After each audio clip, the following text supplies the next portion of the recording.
여러분 좋은 아침입니다. 여러분 건강하신가요?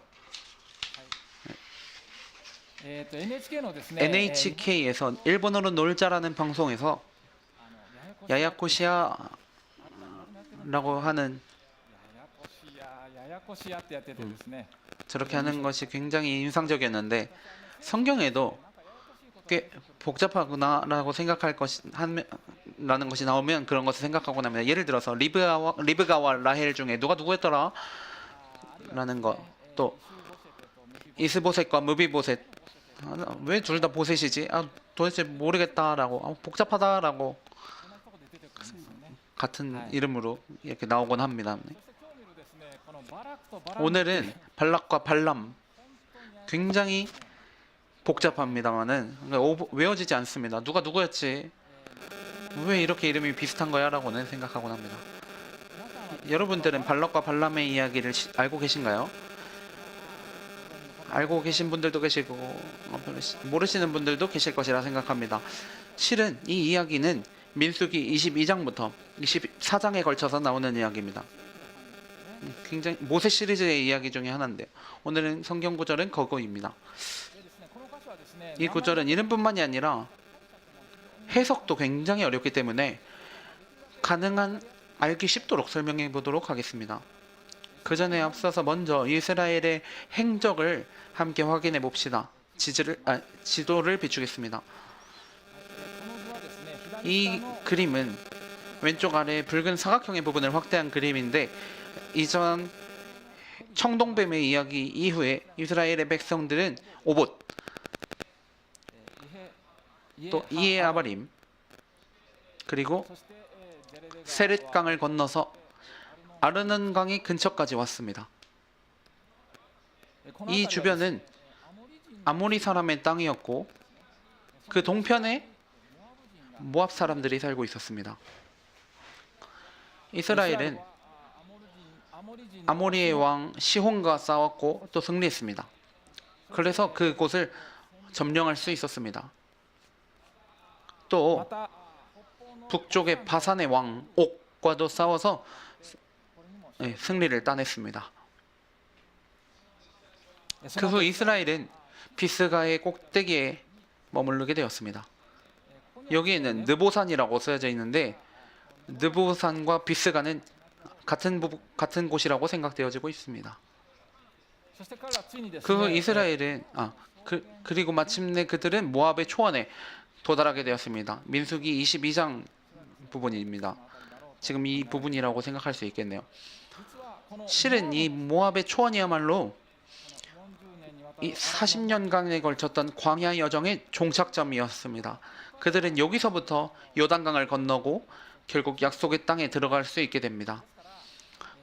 민수기의 남은 부분도 신명기의 전부, 또 여호수아서의 처음 부분까지의 전체 사건들이 실은 이 모압의 초원에 있을 때 일어났던 일이라고 할 수 있겠네요. 그건 그렇고, 여기서부터 발락과 발람의 이야기가 시작됩니다만은 굉장히 길기 때문에 먼저 이야기의 개요를 설명하도록 하겠습니다. 발락은 모압의 왕이었습니다. 그는 이스라엘이 앞서 봤던 것처럼 아모리 사람들을 쳐부순 것들을 보고 굉장한 두려움을 느꼈습니다. 그래서 멀리서부터 점술가 발람이라는 사람을 불러와 이스라엘을 저주하도록 의뢰했습니다.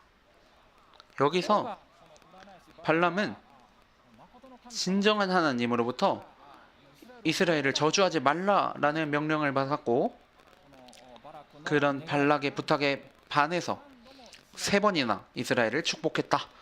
그래서 왕이었던 발락은 화가 나서 두 사람은 갈라섰다. 그런 이야기입니다. 그런 도중에 나귀가 말을 하는 사건도 일어나게 됩니다. 이 이야기가 민수기 22장부터 24장까지 걸친 길게 쓰여져 있기 때문에 이것을 짧게 압축해서 포인트별로 설명하도록 하겠습니다. 먼저 22장의 처음 부분에는 모압의 왕 발락이 발람에게 사자들을 보내어 이스라엘을 저주하도록 의뢰하는 장면이 나옵니다. 지금의 우리들이 보면 그런 저주라는 것이 뭔가 바보 같다라고 생각할지도 모르겠습니다만은 그 당시의 저주의 능력이라는 것이 널리 믿어지게 된 힘이었습니다. 왕이었던 발락은 이 발람의 이 마술 능력으로 이스라엘을 저주하도록 해서 이스라엘의 하나님이 그들로부터 떠나기를 기대하고 있었습니다. 물론 그런 일은 일어나지 않았지만은 그렇게 함으로써 이스라엘을 약해지게 한 그 틈을 타 쳐들어갈 생각이었습니다. 그러나 이 점술가 발람은 발락의 사자에게 이렇게 말했습니다. 22장 8절을 읽겠습니다. 여러분 성경을 봐주십시오. 민수기 22장 8절을 읽겠습니다. 발람이 그들에게 이르되 이 밤에 여기서 유숙하라. 여호와께서 내게 이르시는 대로 너희에게 대답하리라. 모압 귀족들이 발람에게서 유숙하니라. 발람은 주의 말씀에 순종하겠다고 대답했습니다. 발람이라고 하면 이스라엘 사람도 아니고 이교도의 점술가이고 마술사였었습니다. 그런 발람이 이런 말을 했다는 것은 굉장히 놀라운 일입니다. 그저 당시의 점술가라는 사람들은 모든 신들에게 굉장한 관용을 갖고 그들의 그 신들의 능력도 믿고 있었습니다. 그래서 그는 이스라엘의 하나님 주께 접촉을 시도했다라고 볼 수 있는 것입니다. 계속해서 9절과 12절을 읽도록 하겠습니다. 성경을 봐주세요. 민수기 22장 9절과 12절을 읽겠습니다. 먼저 9절. 하나님이 발람에게 임하여 말씀하시되 너와 함께 있는 이 사람들이 누구냐? 이어서 12절. 하나님이 발람에게 이르시되 너는 그들과 함께 가지도 말고 그 백성을 저주하지도 말라. 그들은 복을 받는 자들이니라. 여기서도 왜 하나님이 발람 같은 그런 이교도의 점술가에게 말하고 계시는 건지 굉장히 희한하다고 생각합니다. 근데 다른 예가 없는 것은 아닙니다. 예를 들어 아브라함의 시대에 하나님은 그랄의 왕 아비멜렉에게 꿈에서 나타나 손에 넣은 사라에게 손대지 말라고 명령하시기도 하셨습니다. 또 요셉의 시대에도 애굽의 왕이었던 바로에게 꿈 가운데 나타나셔서 장래에 일어날 일들을 보여주셨습니다. 또 다니엘 4장에서도 바빌론 제국의 느부갓네살 왕에게 꿈에서 나타나 장래에 일어날 일들을 또 보여주시긴 하셨습니다. 이런 것처럼 하나님은 천재 주권자로서 어떤 사람에게도 나타나시고 또 말씀하실 수 있으신 분이십니다. 발람도 그 중에 한 사람이었다는 것을 알 수 있습니다. 그래서 하나님은 막무가내인데다가 죄도 많고 불평만 늘어놓는 이 이스라엘을 변함없이 또 사랑하여 주시고 그들이 축복받고 있다고 말씀하여 주십니다. 우리들 크리스천에게도 적용할 수 있겠네요. 우리들도 굉장히 비틀거리고 또 넘어지고 죄를 짓고 하나님께 불평을 말하거나 하나님으로부터 멀리 떨어지려고 하는 때도 있지만 하나님은 결코 그렇기 때문에 우리들을 사랑하지 않게 된다거나 또 지켜주시지 않는 분이 아니십니다. 그런데 발람은 하나님의 그 명령대로 그들의 요구를 거절하고 사자들을 돌려보내게 되었습니다. 그러나 발락은 포기하지 않았습니다. 더욱더 많은 그리고 급이 높은 고관들을 보냈습니다. 그리고 보수도 굉장히 올려주었습니다. 어떻게 해든지 발람이 저주해 주기를 원하고 있었습니다. 그러나 발람은 그것을 거부하게 되었습니다. 22장 18절과 19절을 읽겠습니다. 여러분 성경을 봐주세요. 민수기 22장 18절과 19절을 읽겠습니다. 발람이 발락의 신하들에게 대답하여 이르되 발락이 그 집에 가득한 은금을 내게 줄지라도 내가 능히 여호와 내 하나님의 말씀을 어겨 덜하거나 더하지 못하겠노라. 그런즉 이제 너희도 이 밤에 여기서 유숙하라. 여호와께서 내게 무슨 말씀을 더하실는지 알아보리라.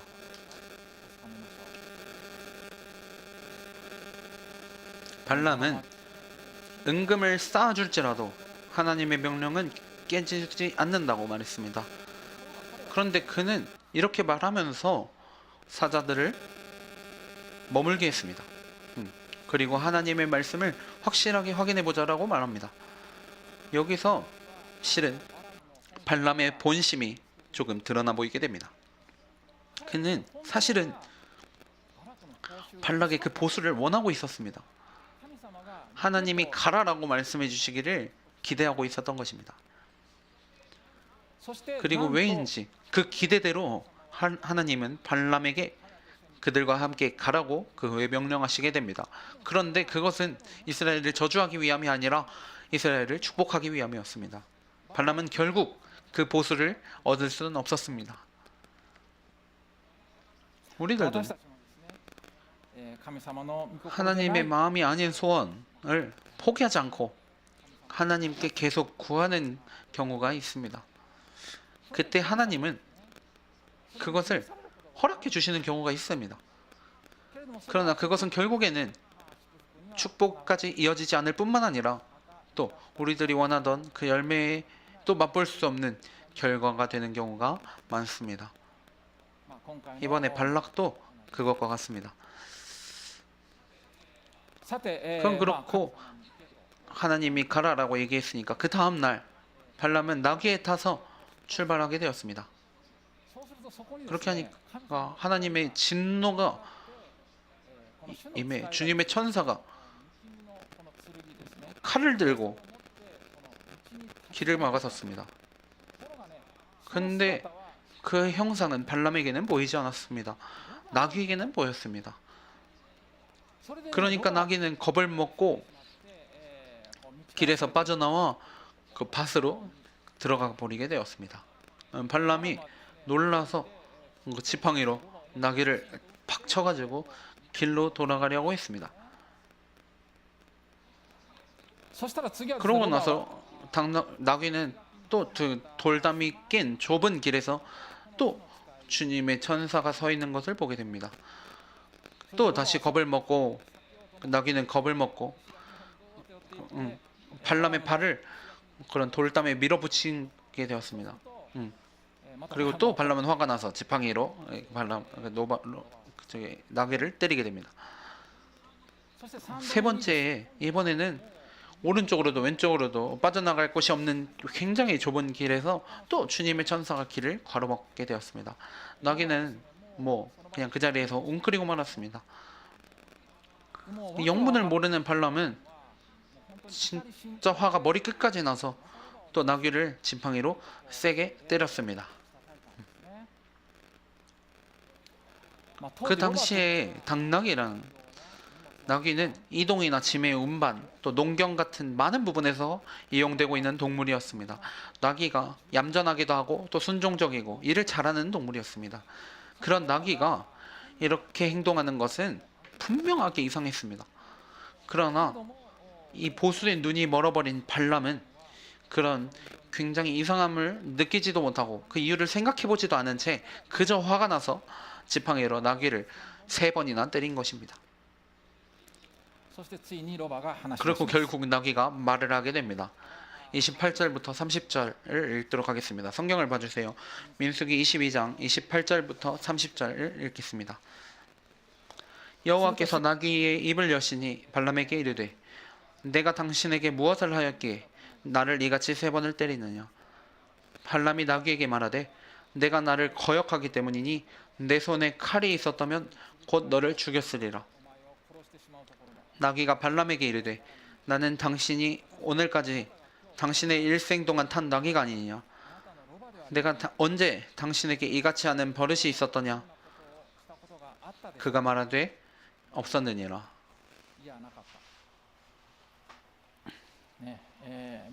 나귀가 말하고 있습니다. 이것은 하나님의 기적이었습니다. 오히려 발람이 놀라지 않은 것이 조금 더 놀라운데요. 나귀가 왜 3번이나 맞았는지 그 이유를 묻자 발람은 네가 멍청하게 했기 때문이라고 대답합니다. 이어서 나귀가 내가 예전에 이런 일이 있었냐라고 묻자 발람은 없었다라고 대답하고 있네요.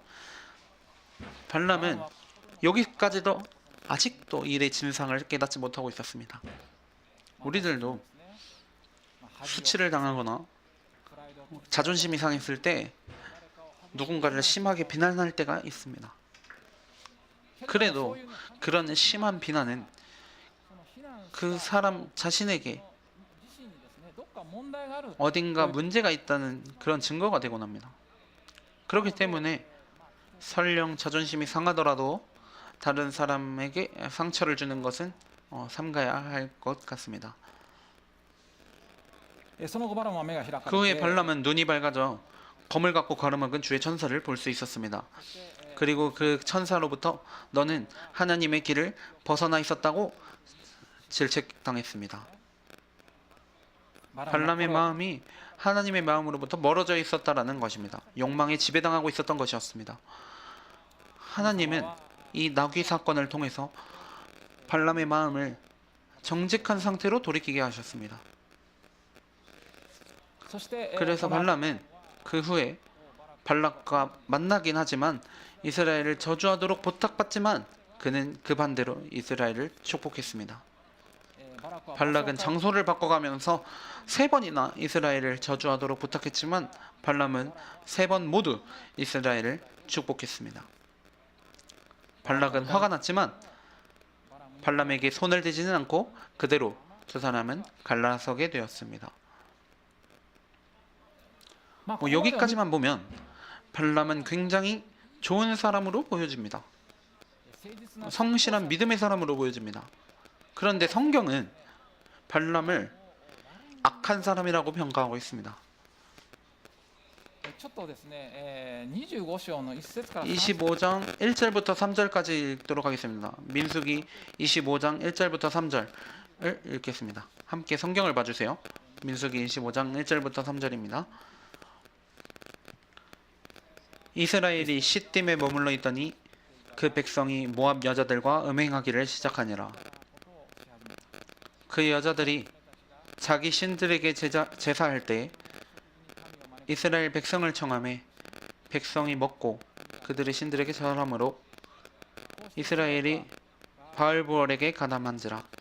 여호와께서 이스라엘에게 진노하시니라. 이 구절은 발락과 발람이 헤어진 후에 이스라엘이 모압의 여성들과 음행하고 또 식사를 하고 또 모압의 신들인 바알보를 예배했다라고 쓰여져 있습니다. 즉 이스라엘은 간음과 우상 숭배의 죄를 범한 것입니다. 당연히 하나님은 진노하셨습니다. 실은 이 사건은 발람이 부추긴 것이라고 성경은 알려주고 있습니다. 요한계시록 2장 14절에 이거는 앞에 비추도록 하겠습니다. 앞을 봐주세요. 요한계시록 2장 14절 읽겠습니다. 그러나 내게 두어 가지 책망할 것이 있나니 거기 내게 발람의 교훈을 지키는 자들이 있도다. 발람이 발락을 가르쳐 이스라엘 자손 앞에 걸림돌을 놓아 우상의 제물을 먹게 하였고 또 행음하게 하였느니라.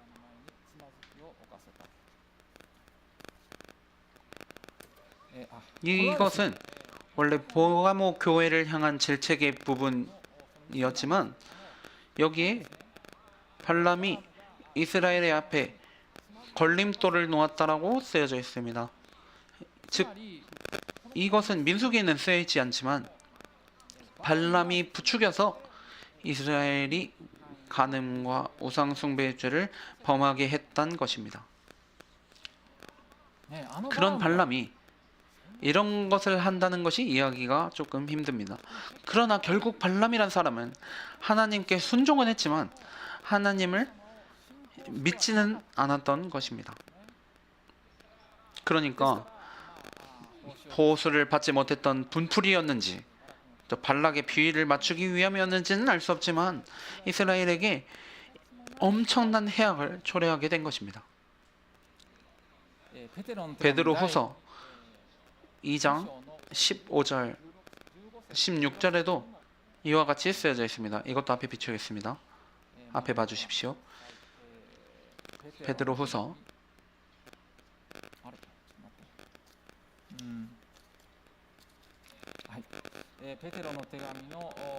2장 15절 16절 읽겠습니다. 그들이 바른 길을 떠나 미혹되어 베올의 아들 발람의 길을 따르는도다. 그는 불의의 삭을 사랑하다가 자기의 불법으로 말미암아 책망을 받되 말하지 못하는 나귀가 사람의 소리로 말하여 이 선지자의 미친 행동을 저지하였느니라.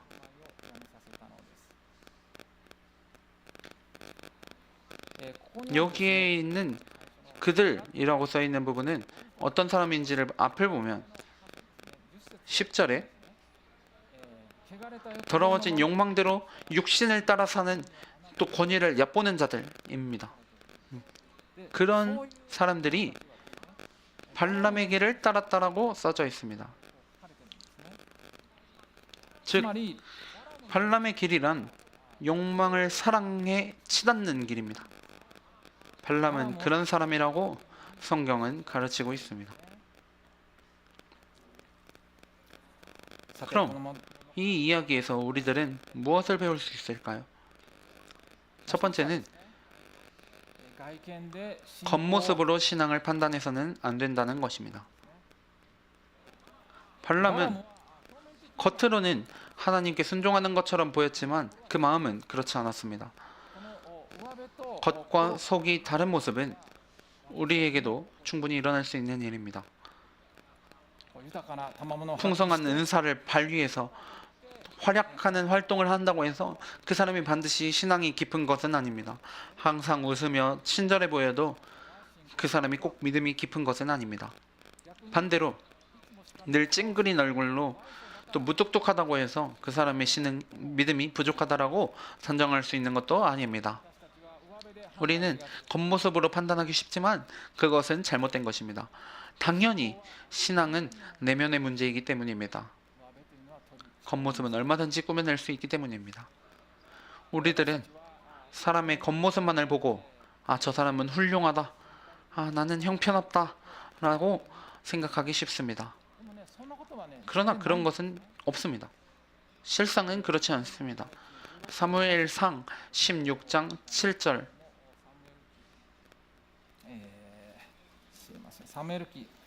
사무엘상입니다. 사무엘상 16장 7절도 앞에 비추겠습니다. 앞을 봐주세요. 읽겠습니다. 여호와께서 사무엘에게 이르시되 그의 용모와 키를 보지 말라. 내가 이미 그를 버렸노라. 내가 보는 것은 사람과 같지 아니하니 사람은 외모를 보거니와 나 여호와는 중심을 보느니라 하시더라. 다른 사람의 겉모습을 보고 그 사람의 신앙을 판단하지 맙시다. 또 반대로 겉모습만 보고 스스로를 나는 부족하다라고 단정짓지도 맙시다. 또 나는 사람을 보는 안목이 있다, 사람을 잘 판단할 수 있다라고 교만해지는 것도 위험하겠죠. 이것은 오늘의 성경 본문에서 직접 나온 내용은 아니지만 앞서 말한 겉모습과 신앙의 이야기와 관련된 것으로 신앙이란 믿음이란 고난을 통해 단련된다는 사실도 꼭 기억해 주시기 바랍니다. 야고보서 1장 2절부터 4절을 읽겠습니다. 이것도 앞에 비추겠습니다. 야고보서 1장 2절부터 4절을 읽겠습니다. 내 형제들아, 너희가 여러 가지 시험을 당하거든 온전히 기쁘게 여리라. 이는 너희 믿음의 시련이 인내를 만들어내는 줄 너희가 알미라. 인내를 온전히 이루라. 이는 너희로 온전하고 구비하여 조금도 부족함이 없게 하려 함이라.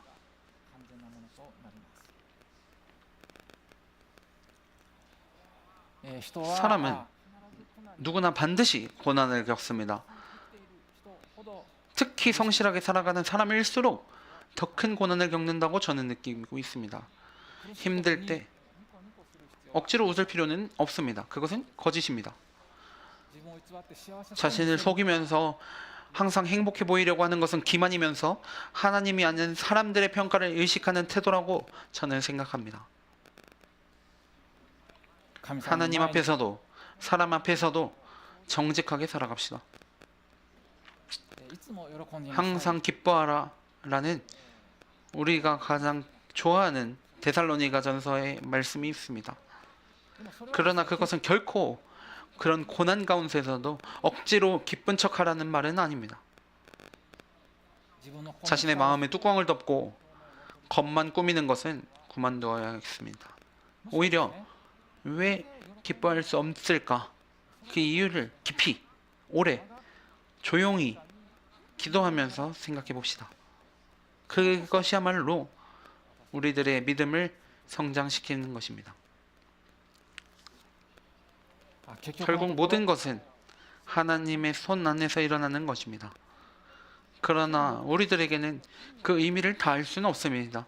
왜 이런 일이 일어나는지 우리들은 이해하지 못할 때가 많습니다. 그렇다고 해서 하나님께 실망하거나 하나님의 사랑을 부정해서는 안 됩니다. 오히려 하나님의 주권을 인정하고 현실을 받아들이고 믿음으로 그 말씀에 순종하려고 싸워야 합니다. 이것은 싸움입니다. 저 역시도 싸울 예정입니다. そして、これこそが信仰だと私は思うんです 저는 이것이야말로 믿음이라고 믿습니다. 神 히브리서 11장 6절을 읽겠습니다. 앞을 봐주세요. 히브리서 11장 6절입니다. 信仰が 믿음이 なければ 없이는 하나님을 기쁘시게 하지 못하나니 하나님께 나아가는 자는 반드시 그가 계신 것과 또한 그가 자기를 찾는 자들에게 상 주시는 이심을 믿어야 할지니라. 信じなければならないのです。神様が喜ばれるのは信 하나님께서 仰 기뻐하시는 것은 믿음입니다. 결코 겉모습이나 행위가 아닙니다. 힘들 때에는 그것을 숨기지 말고 정직하게 하나님도 그리고 또 가능하다면 신뢰할 수 있는 사람에게 솔직하게 털어놓으십시오. 서로를 지지하는 것 그것 또한 하나님께서 기뻐하시는 일입니다. 見た目を 겉모습을 꾸미는 일은 그만둡시다. そ 그럼 れでは 함께 기도합시다.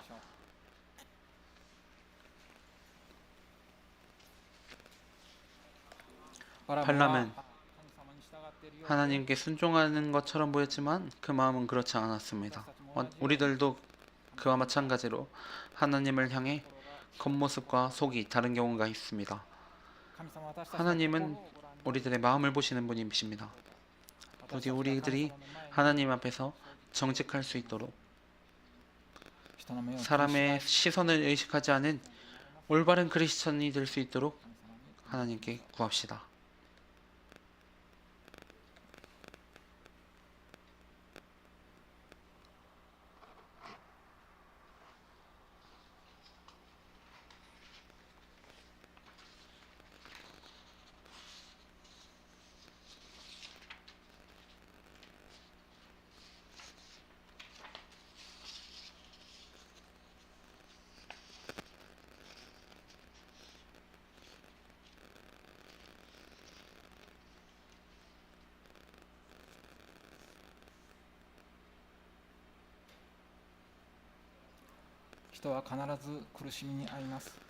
사람은 반드시 고난을 겪습니다. 그 과정을 통해 우리들의 믿음은 또 단련됩니다. 그러나 그 한가운데 있을 때에는 마음 가운데 거센 폭풍이 불어옵니다. 부디 인내를 발휘할 수 있도록 또 뭔가 말하기 어려운 일이라도 털어놓을 수 있는 진정한 친구를 허락해 주시기를 하나님께 구합시다.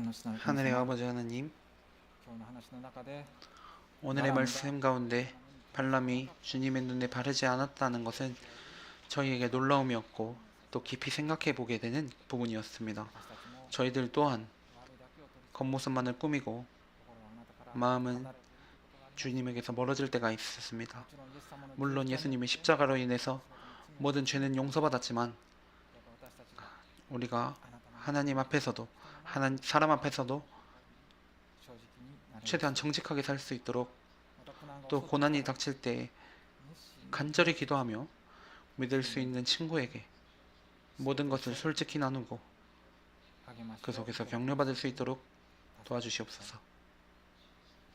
主 주 イエス 예수 그리스도의 이름으로 기도드립니다. ア 아멘. ーメン。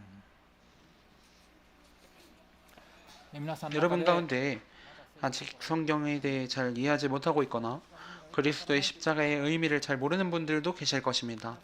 이 성경을 이해하기 위해서는 먼저 성경의 중심인 그리스도의 십자가를 이해할 필요가 있습니다. 성경은 천지 만물을 창조하신 창조주 하나님이 계신다고 설명하고 있습니다. 그 하나님은 전지전능하시고 거룩하시고 의로우시며 또 사랑과 긍휼이 충만하신 놀라우신 분이십니다. 그러나 인간은 그 하나님 앞에서 죄를 범하게 되었습니다. 첫사람이었던 아담과 하와가 하나님께서 먹지 말라 하신 선악과를 따먹었을 때 그 죄가 세상에 들어오게 되었습니다. 그 결과 그 후손인 모든 사람은 죄의 본성을 가지고 태어나 또 실제로 죄를 범하게 됩니다. 罪というのは 여기서 말하는 죄는 단순히 세상의 법을 어기는 것만이 아니라 더 본질적인 것입니다. 인간의 마음이 하나님과 같은 거룩함을 갖고자 하고 아무리 노력해도 마음속에 악이 사라지지 않는 것, 그리고 자신을 창조하신 하나님을 떠나 하나님을 무시하고 자기 마음대로 살아가는 것, 이것이 바로 죄입니다. 모든 사람에게는 죄가 있고 모든 사람은 죄인입니다. 그리고 그 죄에는 반드시 벌이 따른다고 성경은 말하고 있습니다. 죄 있는 사람은 죽은 뒤 하나님의 심판을 받아 하나님과 영원히 분리되게 됩니다. 영원한 고통입니다. 영원한 멸망입니다. 지금 우리들이 상상할 수도 없을 만큼의 고통과 비참, 그리고 그것이 영원히 계속되는 멸망입니다. 모든 사람은 죄인이기 때문에 모든 사람은 그 영원한 멸망으로 갈 운명에 놓여 있습니다. 그러나 성경은 괜찮다, 구원이 있다라고 성경은 이야기하고 있습니다. 그 구원이야말로 예수 그리스도의 십자가입니다. 그리스도가 사람이 되셔서 오신 분입니다. 그분은 한 번도 죄를 범하신 적이 없는 완전한 분이었습니다. 그분이 십자가에 달려 처형당하셨습니다. 왜? 당시에 십자가를 보던 사람들도 그렇게 생각했을 것입니다. 왜일까? 그것은 하나님의 계획이었습니다. 그것은 우리들을 구원하시기 위함이었습니다. 그것은 우리를 대신한 희생이었습니다. 그리스도는 우리의 죄의 벌을 대신 짊어지시고 돌아가신 것입니다. 그 대속으로 말미암아 우리들의 죄값은 완전히 치러지게 되었습니다. 하나님은 그리스도의 대속 때문에 대속으로 말미암아 우리들을 용서하실 수 있게 되었습니다. 그것이 우리들의 구원입니다. 이것밖에 없습니다. 이 길 이외에 다른 구원의 길은 없다라고 성경은 말하고 있습니다. 그리고 여기에 하나님의 사랑이 나타나고 있습니다. 이 그리스도의 십자가가 나 자신을 위함이었다는 것을 개인적으로 감사하고 받아들일 때 그 믿음으로 말미암아 하나님은 우리들의 모든 죄를 용서하시고 우리들을 하나님의 자녀로 삼으시고 천국에서 영원히 살 수 있는 영원한 생명을 주십니다. 지금 그리스도의 십자가에 감사하는 기도를 드리겠습니다.